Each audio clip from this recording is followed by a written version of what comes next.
Greetings and bienvenue, Midnight Crew. Thank you for returning to this broadcast, and welcome to new viewers joining us for the first time. If you like a video, then feel free to subscribe. Bizarre old town lore. In any city in any country there are rumors and tall tales known only to the locals. Stories too small and perhaps too esoteric to get worldwide acclaim, like the whole alligators in the sewer business. Stories too upsetting to become tourist attractions, like the tunnel people of Los Angeles or the dissectors of old Edinburgh. You will especially know what I mean if your city has a historical old town district, like so many European urban centers do. In modernity, these monuments to the bloody, ignorant, yet grandiose history of our predecessors are usually given a bright new coat of paint, strangled with pretty lights and made into honey traps for loud crowds of tourists.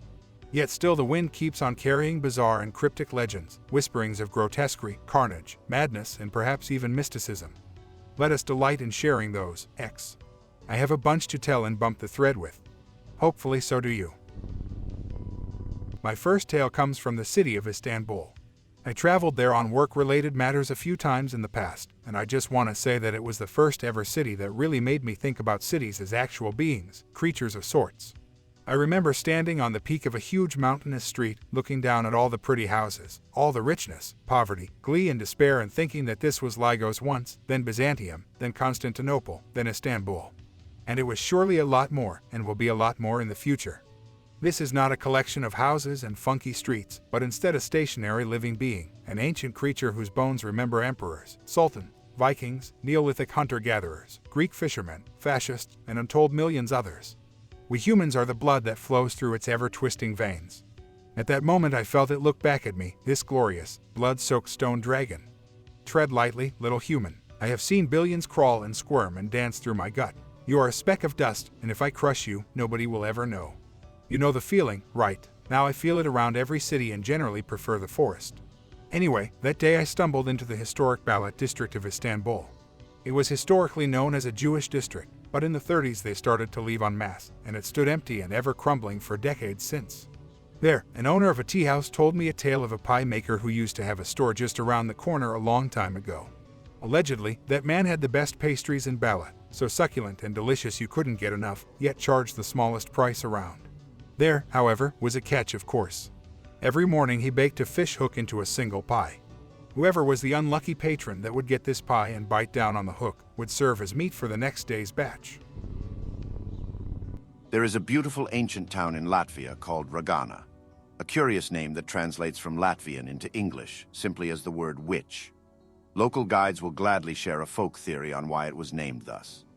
They will tell you that whole generations of Germanic royalty that ruled parts of Latvia long before her own people took charge had curious midnight councils with seemingly whole generations of certain women who dwelled in a cottage in the midst of the local woods.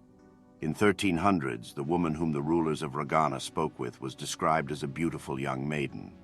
Chroniclers of the 1400s and 1500s mention her as a comely, motherly-looking woman of middle age, while late 1600s scholars only describe her as a withered old crone. Of course, there are those who believe that these were not different women at different times, but the same extremely long-lived being that gave counsel to jarls, counts, and barons through the centuries. But people are prone to making up sensational stories. As for the alleged payment the witches of Ragana took for their advice, it doesn't take an acolyte to learn that many of those who ruled in Ragana lost their second sons to all manner of wasting diseases. This preposterous theory is often connected to a certain Devil's Rock, a giant boulder with a cup-like indentation that can still be found in the woods near the town. It is said a carving once graced its mossy surface before being hewn off by enraged religious fanatics. To secure thy lineage and prosperity of thy heir, fill the stone chalice with the blood of thy blood whence the moon is young. The stone shall drink its share, and there shall be peace and prosperity among thy animals as well as thy men. Pick related the boulder in question. Funnily enough, they are called blod akmens in the local tongue, though blod in their language simply means a cup, and not what you thought it meant. Another bit of lore I brought from Turkey is the legend of the secret garbage collector society. I came to Istanbul without knowing the language or anything about their people and customs in general, and rented an apartment in a rundown district of the city instead of a hotel room. It's way more fun to travel that way. These actions led me to witnessing a very peculiar Turkish tradition. At certain hours of the morning, you will hear a wooden cart pulled by an old man dressed in ragged clothing. He will holler the word that sounds like Eskichi or Eskichi very loudly while moving his cart along a certain route that never changes from morning to morning. I still don't know what Eskichi means, but what these guys basically are the collectors of valuable, unneeded things. People throw worn socks, unfinished meals, lighters, plague masks, old stereos, and such into the cart of the Eskichi screaming vagrant, and he will thank them with a smile, then move along. One morning, me and a neighbor who was an Arab that spoke a bit of English were smoking and chatting when an Eskichi came to our street. I ran to the old man and handed him a used lighter and a brass keyring. He tested if the lighter worked and scrubbed the keyring with his long yellow nail, then nodded, satisfied, and moved along. When I came back to my buddy, he said something along the lines of, "You think this man is poor because he take your garbage? No, no, no. This man is very rich. This man is richer than you or me. This man take your garbage. Go to child he keeps downstairs. Give your garbage to child. Child go to the market. Child approach rich tourist and say, please tourist, buy this garbage so I can buy food for my sick mama. And so the tourist buy the garbage, later to throw it out. The Eskichi man picks the garbage back up and gives it to the new child. And so the circle repeats forever." I started asking my pal more info about the Eskichi man, and he shared a bit more lore. You know why Eskichi man have very strict route for his little cart? Because if he goes to another street, the local other Eskichi men will hurt him. They divided Istanbul into tiny pieces so that everyone would get a similar sized portion of it. They also divide the children they have living in their basements. If one has caught more children than others, he must give one child to the one who has no children. They meet in the night under bridges and in the streets when the fog from the Bosphorus comes to discuss their dealings, look at their belts. They all carry crooked, sharp knives. Police do not take knife away. Police know these men. This society is older than any police, so the police fear the ragged men of the cart. I then asked him how he knew all that, and he said, I followed one of these men. I saw where he keeps his children, orphans and kids of addicts, things nobody will miss. He was a really cool guy. He said that he will return to Istanbul again when he's really, really old in order to die there. He hopes to dissolve in this great city, plunge himself into the Bosphorus, fall down a well, or quietly fade away in the unresearched undercity catacombs. No corpse to be found. I was really into far-right stuff as a fledgling acolyte, but this guy in that magnificent city made me love my fellow man no matter the race or the creed. Here's hoping his dream will come true one day. Here is my last bump for today. Wrocław is an ancient medieval city in Poland, filled to the brim with all manner of cryptic and bloody lore, as well as beauty and living history any acolyte must bask in at least once while on this earth. In the olden days, this city was extremely prosperous, mostly due to its location on a bank of a very special river. Modern folks know her as Oder or Odra depending on their language of choice. However, both these names are sad simplification, which reflect the weight of history. Everything gets simplified and bastardized with time, doesn't it, X? Only the old Upper Sorbian name of this river water contains a hint to her forgotten past by keeping the historic W sound that was there when she was but a fledgling stream descending furtively from the sacred highlands. Certain local history buffs, especially those who took too many hits from the arcane pipe, will tell you a legend concerning the ancient name of this river. When the yet undivided Slav tribes came to the fertile lands where Wrocław now stands, they still worshipped a lost Indo-European deity. In their myths, he was a simple man, an old man in gray woolen garb, who traveled the land leaning on a huge walking stick. One day, this old fool decided to steal arcane knowledge from the very gods, but to do so he had to first conquer death. So this old fart climbed atop the great world tree and sacrificed himself through hanging. For 9 days and nights did old fool Wodaris swung from the branch above the water, and he became rotten indeed. Why, a carrion crow even pecked one of his eyes out. On the eve of the last day, however, his corpse finally glimpsed something in the eternal dark. Sacred letters of the alphabet which were used by the gods to create our world. And thus the foolish man became something else. The English remember him as Woden, he is Odin to the Norse, and the Slavs remember him not at all. But the water remembers. They she flow eternally. And this is exactly the reason why little publicly known yet very important people gather in Wrocław during a certain pagan holiday every year. Their plea to the mighty sacred river never changing. Take our eyes so that we may see beyond the veil. Sometimes, they say, it fulfills such wishes in full. It gives those who ask new eyes, sharper eyes that sometimes give themselves away on camera. Cold eyes, hungry vertical slits, yellow-tinged, reptilian. Eyes of the true seer. Or not. The running waters wash away all the bloody evidence of the sacrifices that allegedly take place.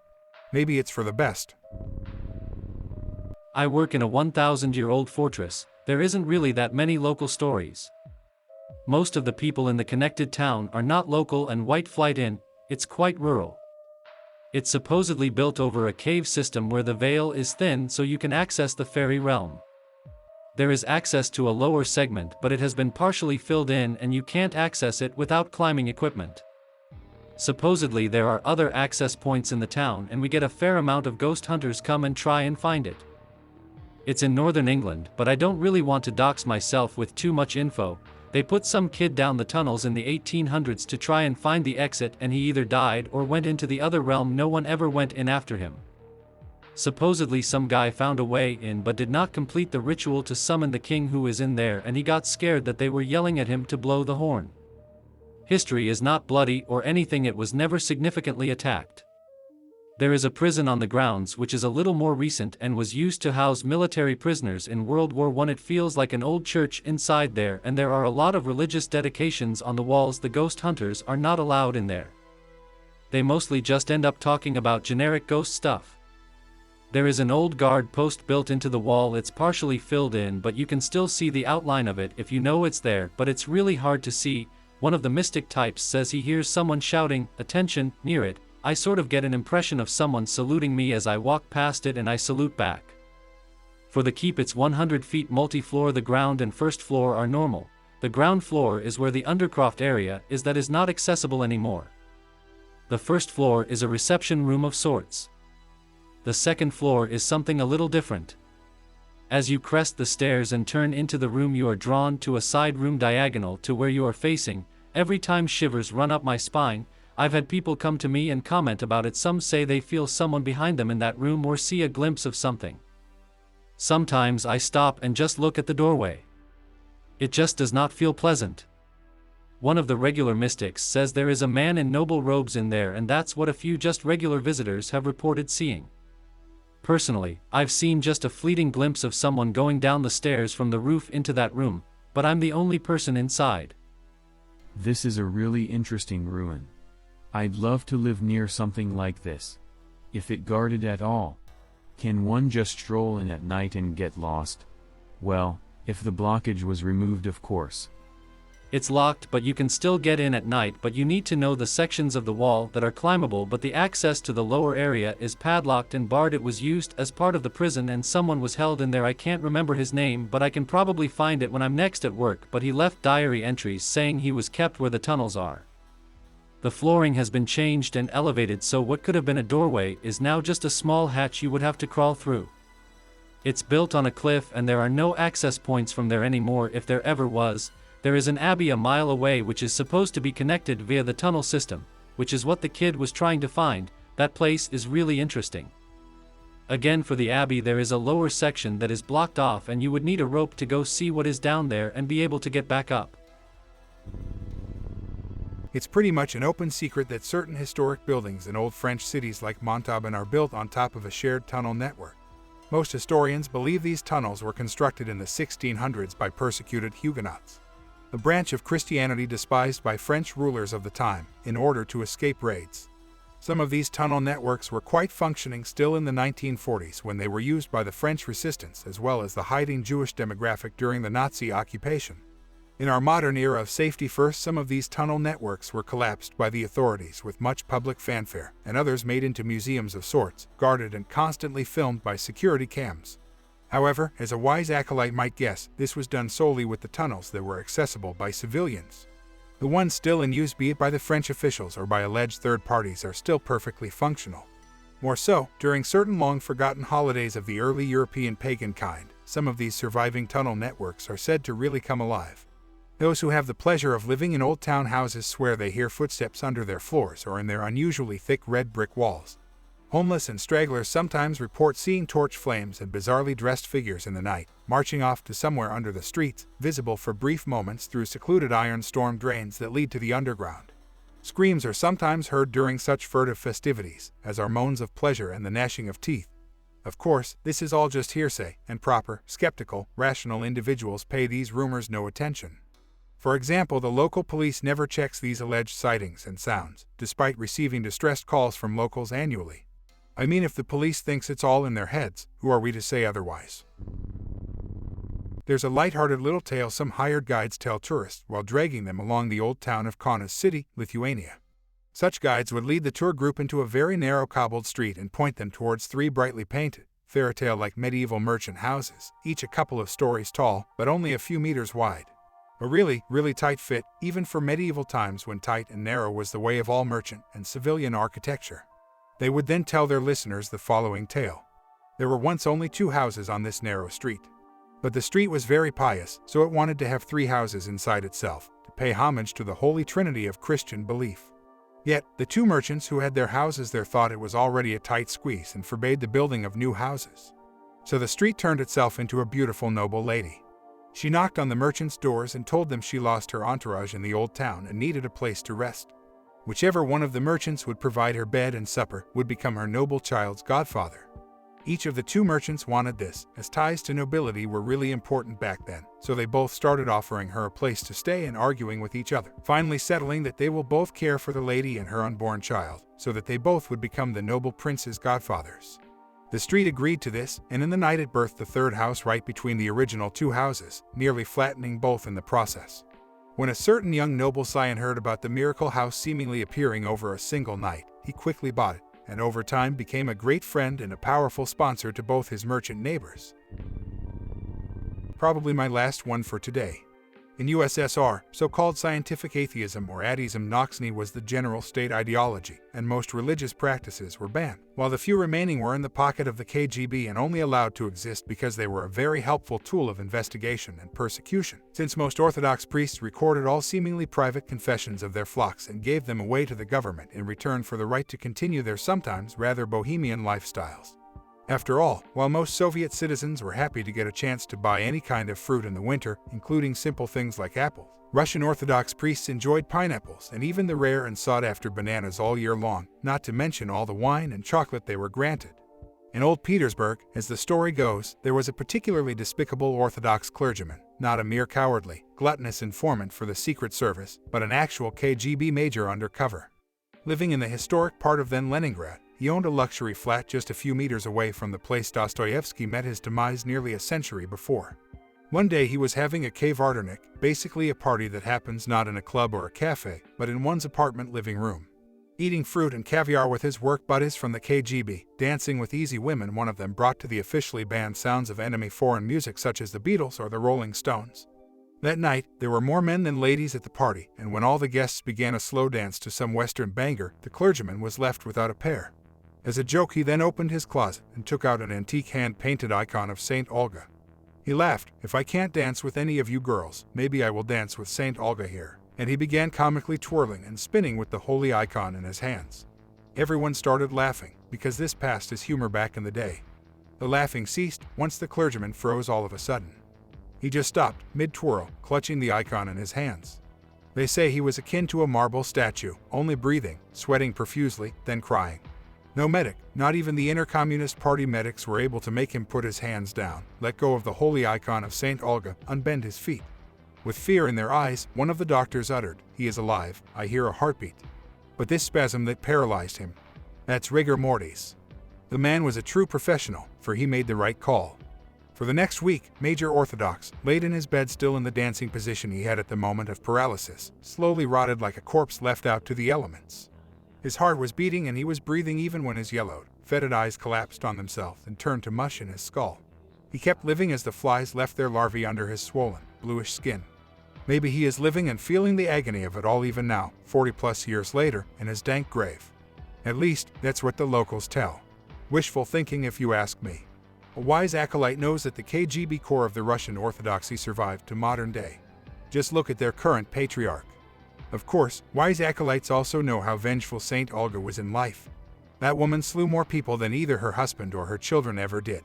Nobody who enraged her in life got to tell the tale. Known as one of the earliest users of frigging biological weaponry.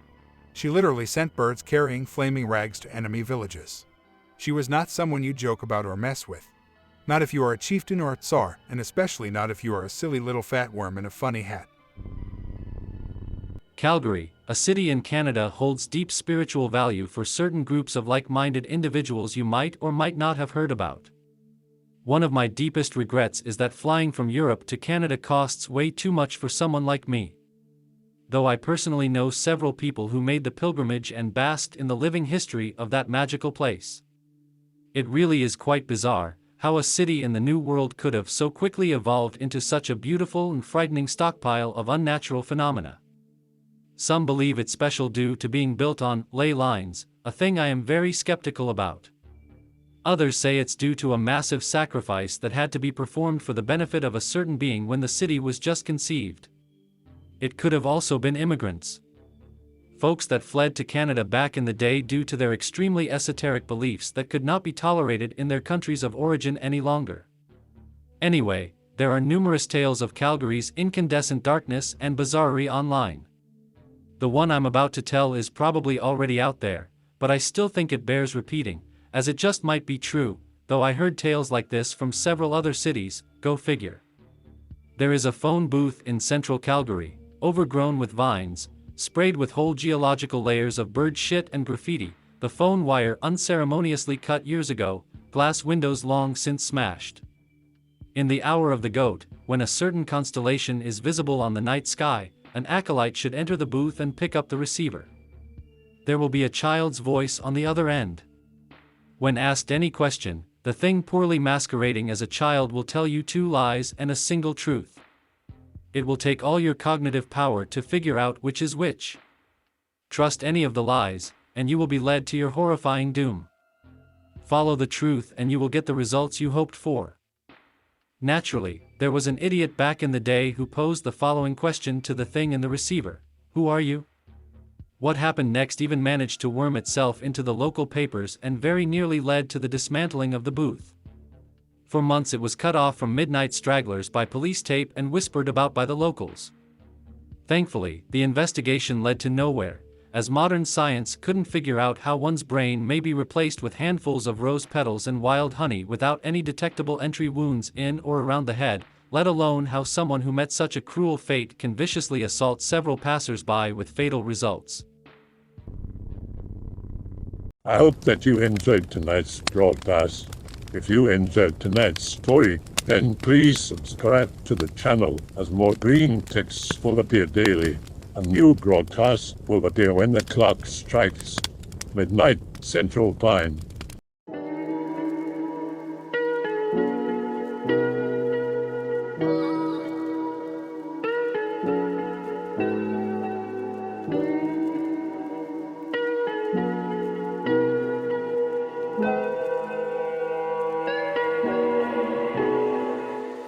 Remember to check out the Odyssey page in the description for a second archive of the channel's videos.